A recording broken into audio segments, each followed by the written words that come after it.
And I would now like to welcome the President of the 80th session of the General Assembly, Ms. Annalena Baerbock. Your Excellency.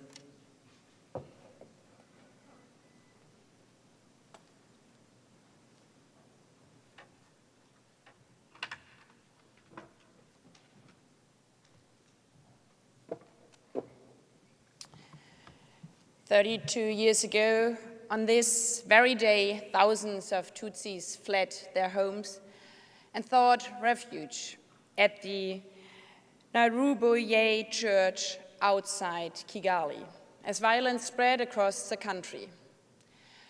Over 35,000 people, women and men, children and grandparents, crowded into that church, hoping for safety in a house of God. Within a week, militias arrived, armed with guns, machetes, and clubs, with one shared, chilling purpose: to literally butcher their neighbors, their friends, their compatriots.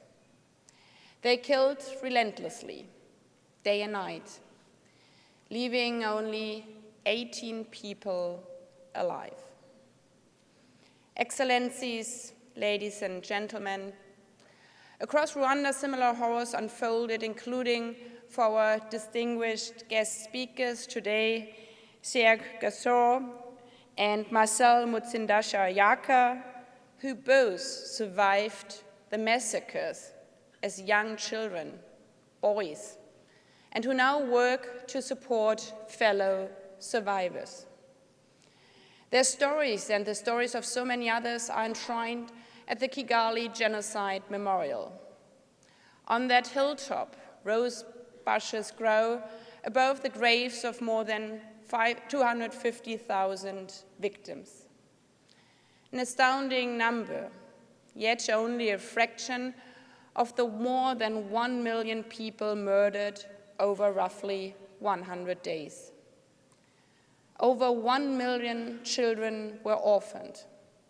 Thousands, hundred thousands of women and girls were subjected to horrifying forms of sexual violence, leaving deep and lasting scars, both visible and invisible. Because, as the memorial makes clear, like hardly any other, genocide is always fought over the bodies of women. Today, we remember these victims of the 1994 genocide against the Tutsis in Rwanda.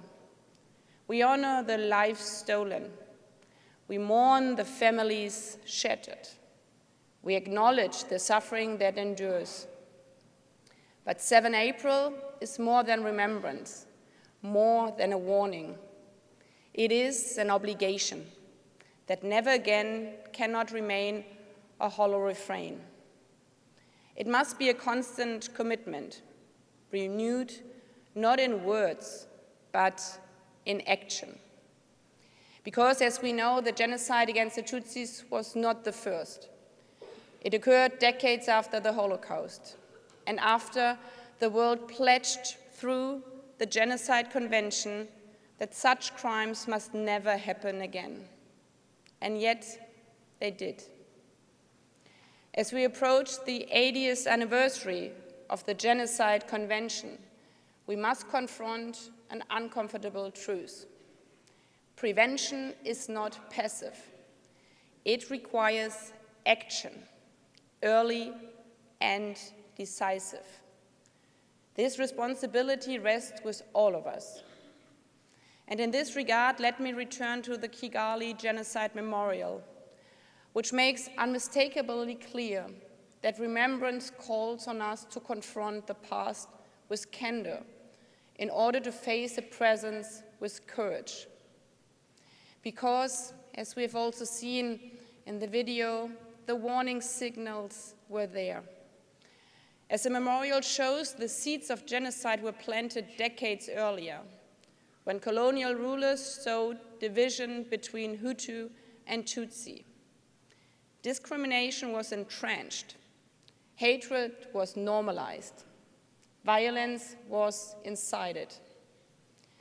And when the killings began, warning fell upon deaf ears. Violence was tolerated, at times even enabled, by the church as massacres took place in Nairobi and elsewhere. Even the urgent appeals of the United Nations peacekeepers on the ground went unanswered. Instead of reinforcement, the peacekeeping force was drastically reduced at the very moment it was needed most.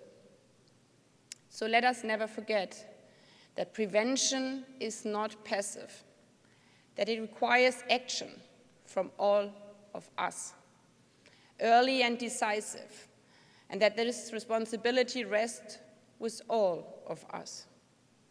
As Secretary General Ban Ki-moon said during his visit to the Genocide Memorial, we failed in Rwanda, we failed in Srebrenica, but you are writing a different future. So today, our task is to ask ourselves, are we truly writing a different future? Because the roots of genocide endure worldwide. We see them in current reports of systematic killings in different parts of the world that bear the hallmarks of genocide, in the rise of hate speech that pits on one group against another, in government policies that strip people from their dignity. These are the first steps on a dangerous path that inevitably leads to dehumanization. So our joint task is clear: to counter hate speech, to stand against discrimination, and to prevent dehumanization wherever it occurs. In Kenya, Rwanda, they have a word for that, Kuoba Barira, meaning forgiveness, and the deeper call to empathy.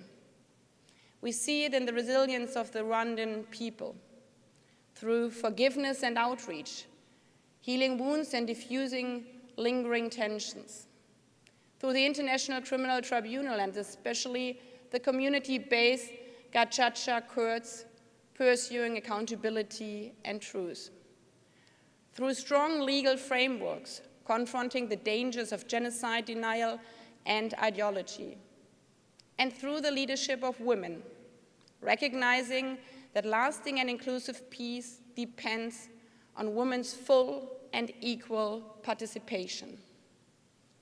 So, ladies and gentlemen, let us carry that word, Kuoba Barira, with us, not only as a reminder of the resilience of the Rwandan people, but also as a call to speak out whenever we hear language that diminishes another's humanity.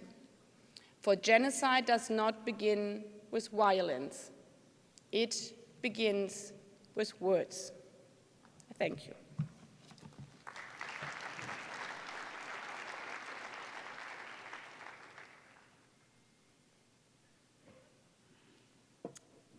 I thank Her Excellency, the President of the General Assembly,